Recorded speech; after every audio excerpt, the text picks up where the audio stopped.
Hey friends, hey family, welcome back to the channel. If you're new here, my name is Crystal Blue. I do Christian content and I also do what's called the Word of the Day. I also have shorts of me and my family having fun together, so if you like what you see and hear, don't forget to like, subscribe, and share. For those of you returning, happy Wednesday. Hope everybody's doing well. So today the Word of the Day is kind of a did you know? To me, when I first heard about this story, I thought it was kind of comical, but then I was like, well, that's what you get. So today is kind of like I guess, if you will, a story to kind of teach you what not to do. Not saying that this could happen to you, but as Christians, we should be mindful not to talk behind each other's backs, not to talk about each other, not gossip or anything, because you never know who's listening. So today we're going to talk about the story of Miriam and Aaron and how they opposed their brother Moses. If you don't know, Moses had a brother and a sister, Aaron and Miriam. And if you go to the book of Numbers, there's a point in which, obviously Moses has led the Israelites out of Egypt and they're on the way to the promised land. At one point, Miriam and Aaron are kind of talking amongst themselves and saying, well, why does God only talk to Moses? Doesn't he talk to us too?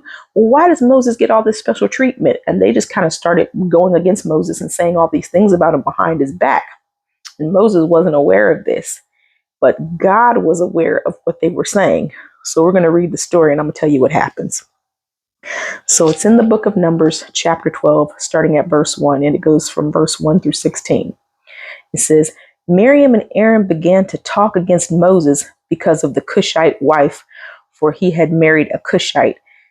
Has the Lord spoken only through Moses, they asked. Hasn't he also spoken through us?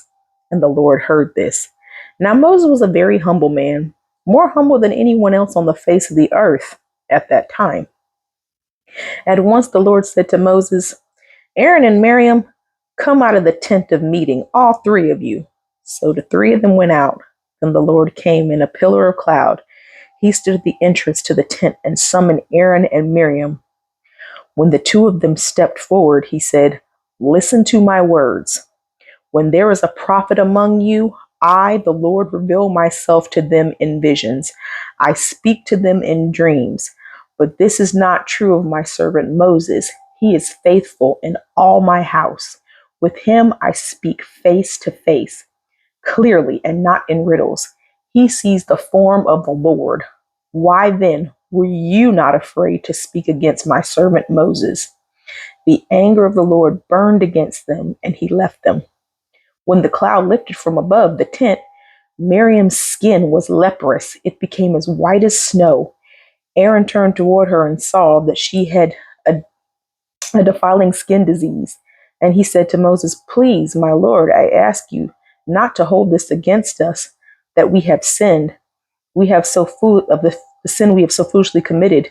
Do not let her be like a stillborn infant coming from its mother's womb, with its flesh half eaten away.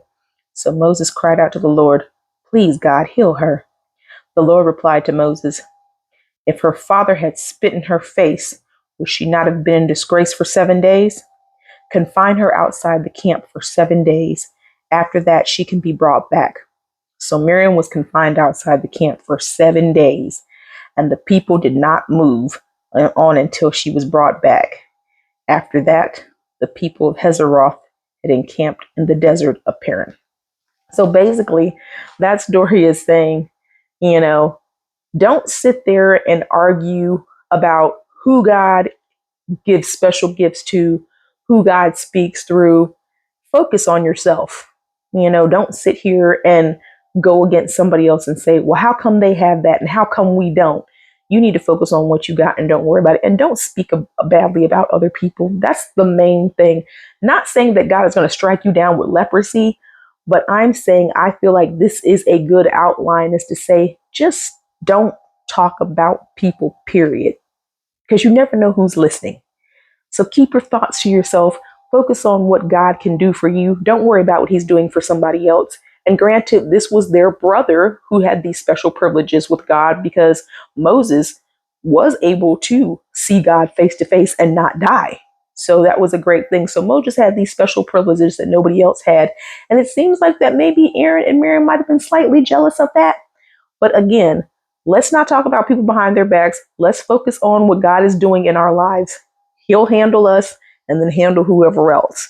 So what I took from this story is mind your business. Period, point blank. Mind your business. Do what you're told. Don't speak, don't question on things and why somebody has something and you don't. Focus on what you've got and be happy with it and deal with it. Again, like I said, not that God is going to strike you down, but just chill. Okay. And as Christians, we shouldn't be talking and gossiping and talking behind each other's backs anyway and questioning about why God has done something for one person but hasn't done it for you, because everybody has a different path in life, but it's all leads to God. So we're all doing our own thing. So don't be so concerned about somebody else. Be concerned about your own business. All right. So that was the story that I want to share with you guys today. I hope you gleaned something from it and I hope it blessed you. I'll talk to you guys in the next one. Bye bye.